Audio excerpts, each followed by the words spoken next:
Today we're going to be talking Adobe Rush for mobile Android users.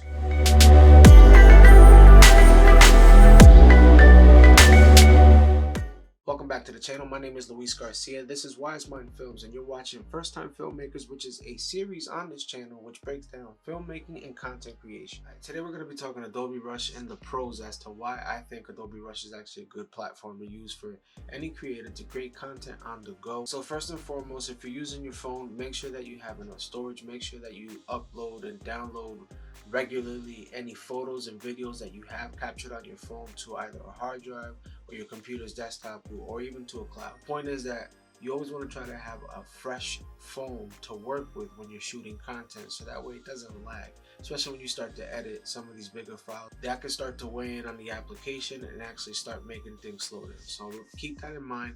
Try to do a weekly data dump. Now, one of the benefits that I've realized immediately from editing on my phone is just the speediness of it.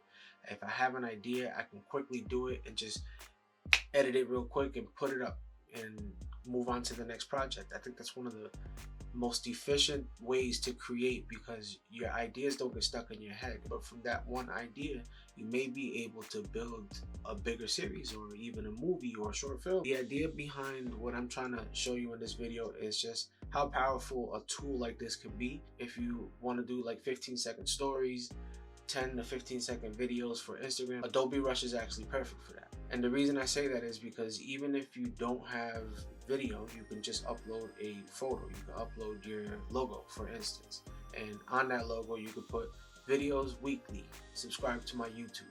That's a call to action that I can post on pretty much any website, and it only took me about 5 to 10 minutes to actually do it. Now if I take it a little bit further, you obviously can animate these lower thirds and these titles and these graphics, which I've shown you in another video.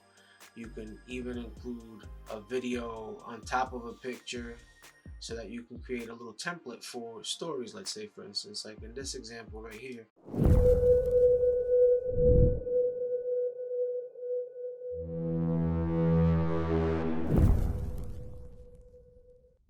I actually used a photo that I created in PixArt. It's pretty much just a story template. It's already sized out for stories or for Instagram TV. And I created that asset first. Then I uploaded it to Adobe Rush. And what I did was I took a 10-second video clip from a short film that I actually put up on YouTube recently. And I just used that as a little promo that I can post on any platform. Now, I recently did the same thing for a collaborator of mine, Trey Chain, and you may know him from HBO's The Wire. Millions of people have been watching me on this incredible show, and my management, they wasn't calling as much no more.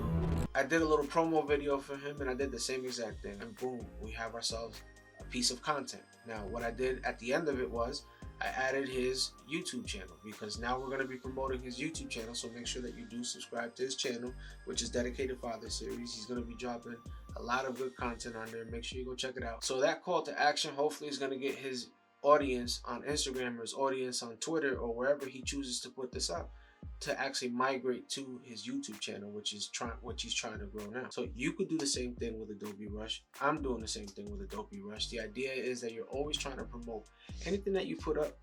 As far as content, you should make sure that it's branded with your logo. It should be branded with your social media handles. It should be branded with anything that has to do with your name.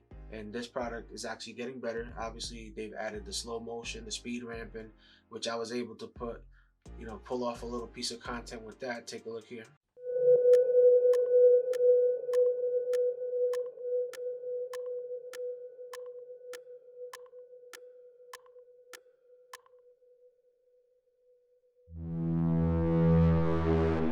All I did with that one was just take a little slow motion video of my camera, and I added the little sound effect, I added the sound design, I added the logo, I added the little effects, and boom, I have myself another little piece of content that I can put up that didn't take me that long to do. Now, even though it is an application on your phone, don't actually underestimate it, because you are able to pull off some dope effect if you use the basic fundamentals of filmmaking. Take a look at this clip of something that I did recently, and I'll explain to you how I did it.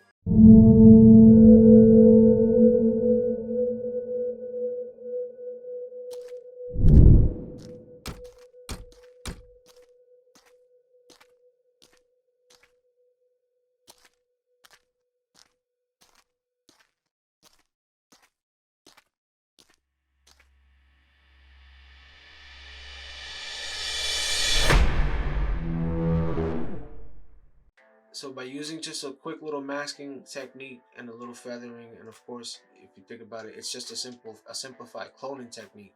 I was able to put myself in two places at the same time on the same frame in one video. Something that actually helped sell the effect was punching in at that moment where I walked across and the one in the background disappeared, and also the sound effects that I used is going to help kind of sell it like if somebody disappeared.